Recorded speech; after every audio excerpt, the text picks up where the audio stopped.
Tukan koalisi besar yang merupakan gabungan dari Koalisi Kebangkitan Indonesia Raya dan Koalisi Indonesia Bersatu. Penggabungan tersebut dilakukan di kantor DPP PAN Jakarta pada hari Minggu 2 April 2023.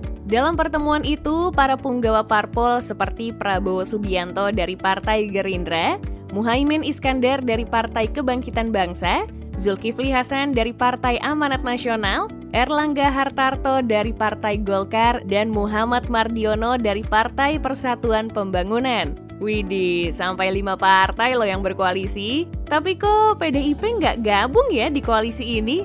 Rugi banget loh kalau nggak gabung. Soalnya nih ya, partai-partai yang tergabung juga merupakan peserta yang cukup kuat di kontestasi pemilu raya nantinya. Apalagi dengan figur-figur yang cukup dikenal sama masyarakat, bikin koalisi besar ini makin overpower.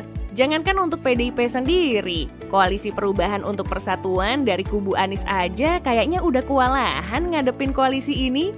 Gimana nggak kewalahan coba? Koalisi Anies aja hanya menggait 3 parpol, mulai dari Partai Nasdem, PKS, dan Partai Demokrat. Nah ini sampai 5 partai, ya sudah jelas keteteran. Tapi dikabarkan sih, PDIP minat buat bergabung bersama koalisi besar itu. Buktinya Puan Maharani sudah diutus untuk melobi koalisi tersebut. Kira-kira bakal diterima nggak ya partai dengan logo banteng merah ini? Kalaupun koalisi ini tanpa PDIP sebenarnya udah kuat banget. Soalnya seperti yang dibilang tadi, figur-figur partainya udah cukup mentereng di mata masyarakat. Apa iya? Kalau ragu, mending kita bahas satu persatu yuk ketum partai koalisi besar ini. Kita mulai dari Prabowo selaku Ketua Umum Partai Gerindra. Kenapa mulai dari Prabowo? Soalnya beliaulah yang isunya paling kenceng bakal diusung sama koalisi ini untuk maju sebagai calon presiden di tahun 2024 mendatang. Sebenarnya kalau ngebahas pria satu ini nih, pasti udah banyak yang tahu ya. Kalau ia adalah purnawirawan TNI dengan pangkat terakhir sebagai Letnan Jenderal. Tapi pangkat segitu tingginya nggak langsung ia dapatkan. Sebelumnya, dirinya pernah menjadi prajurit Kopassus yang kemudian naik jabatan untuk memegang jabatan sebagai Komandan Batalion Infanteri Lintas Udara. Gak cuman itu aja, jabatan sebagai Panglima Kostrat juga pernah ia emban. Sampai akhirnya pria kelahiran 17 Oktober 1951 ini dipercayakan untuk menjadi Menteri Pertahanan Indonesia pada tahun 2019 hingga sekarang, setelah sebelumnya menjadi lawan sengit Presiden Jokowi dalam 2 kali Pilpres. Dari semua jabatan yang pernah ia emban, tentunya menghasilkan pundi-pundi rupiah yang gak sedikit. Tercatat, ex-menantu Presiden Soeharto ini memiliki total kekayaan sebesar 2 triliun rupiah.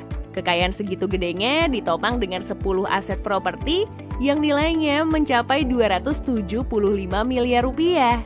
Gak cuman aset properti aja, kendaraan roda 4 seperti Toyota Alphard, Honda CR-V, dan Pajero Sport juga menjadi penyumbang total kekayaannya. Plus 2 unit Land Rover yang tidak disebutkan jenisnya, Toyota Land Cruiser, hingga sebuah Lexus LX 570 yang juga ia miliki. Sejumlah kendaraan tadi juga ditambah dengan surat berharga, kas dan setara kas, harta bergerak lainnya, serta harta lainnya yang kalau ditotal mencapai 1,7 triliun rupiah. Tajir juga nih Pak Prabowo, saingan sama Erlangga Hartarto yang diisukan bakal mendampingi Prabowo sebagai calon wakil presiden. Coba kita cek di LHKPN, seberapa berduit sih pria kelahiran Surabaya ini? Beliau punya 9 aset properti yang total nilainya mencapai 108 miliar rupiah. Untuk harta berupa kendaraan, ia memiliki mobil bermerek Jaguar yang tidak disebutkan jenisnya, Toyota Velfire, Toyota Land Cruiser, dan 2 unit Toyota Innova. Kalau di total-total, nilai seluruh kendaraannya mencapai 2,5 miliar rupiah. Ditambah harta bergerak lainnya, surat berharga, kas dan setara kas beserta harta lainnya yang apabila dijumlahkan mencapai 386 miliar rupiah. Jadi, untuk total keseluruhan kekayaan Ketua Umum Partai Golkar ini mencapai 425 miliar rupiah. Semua itu ia dapatkan berkat kerja kerasnya di perusahaan swasta maupun di pemerintahan. Gimana enggak, beberapa kali dirinya pernah menjadi komisaris, presiden komisaris, hingga direktur di berbagai perusahaan. Selain itu, jabatan-jabatan strategis di pemerintahan juga pernah ia emban, termasuk saat ini menjabat sebagai Menteri Koordinator Bidang Perekonomian Indonesia. Kita bergeser ke Ketua Umum Partai Kebangkitan Bangsa, Muhaimin Iskandar.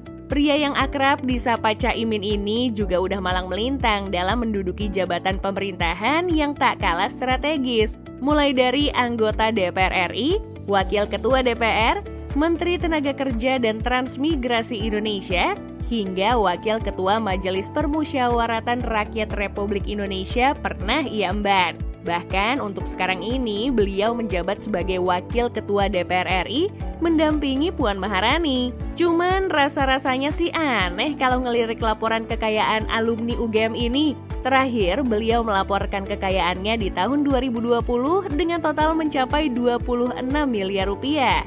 Dari sini sih masih aman-aman aja, cuman kalau melihat rinciannya, masa Wakil Ketua DPR hartanya segini doang? Bayangin aja nih, Caimin memiliki 5 aset properti yang kalau ditotal mencapai 23,6 miliar rupiah. Terus buat kendaraan di garasinya hanya motor Piaggio yang tidak disebutkan mereknya dan Toyota Alphard keluaran tahun 2009. Itu pun Alphardnya cuma warisan. Ditambah kas dan setara kas beserta harta bergerak lainnya yang kalau ditotal mencapai 2,1 miliar rupiah. Kekayaan segitu juga 11-12 dengan Ketua Umum Partai PAN Zulkifli Hasan yang totalnya mencapai 27,7 miliar rupiah. Beda 1,7 M doang loh dari Caimin. Jumlah kekayaan segitu diantaranya berbentuk aset properti sebanyak 9 petak. Kalau dikalkulasi, nilai aset propertinya ini mencapai 12,9 miliar rupiah. Untuk kendaraannya emang benar-benar hampir serupa dengan Caimin. Bedanya cuman di jenisnya doang. Gimana enggak, pria yang lebih dikenal dengan nama Zulhas ini cuma memiliki 2 unit Toyota Alphard lansiran tahun 2009 dan 2019. Selain itu, surat berharga, kas dan setara kas dan juga harta bergerak lainnya juga menjadi penyumbang kekayaan terbesarnya yang nilainya mencapai 13,6 miliar rupiah. Semua itu ia dapatkan berkat hasil kerja kerasnya di lingkup pemerintahan. Tercatat, pria kelahiran Lampung ini beberapa kali menduduki kursi penting pemerintahan, seperti Menteri Kehutanan Indonesia, anggota DPR, Wakil Ketua MPR, bahkan Ketua MPR juga pernah ia rasakan. Bahkan saat ini beliau menjabat sebagai Menteri Perdagangan Indonesia sejak tahun 2022 lalu. Widih, dari tadi ketum partainya semua menjabat jadi menteri ya. Beda dengan ketum partai PPP Muhammad Mardiono yang belum pernah berkiprah di jabatan pemerintahan. Jadi untuk rincian kekayaannya jelas nggak ada. Namun beliau ini memiliki bisnis yang bergerak di bidang jasa logistik dengan nama PT Buana Sentra Swakarsa. Pria kelahiran Yogyakarta ini juga masuk dalam lembaga non-struktural Indonesia di Dewan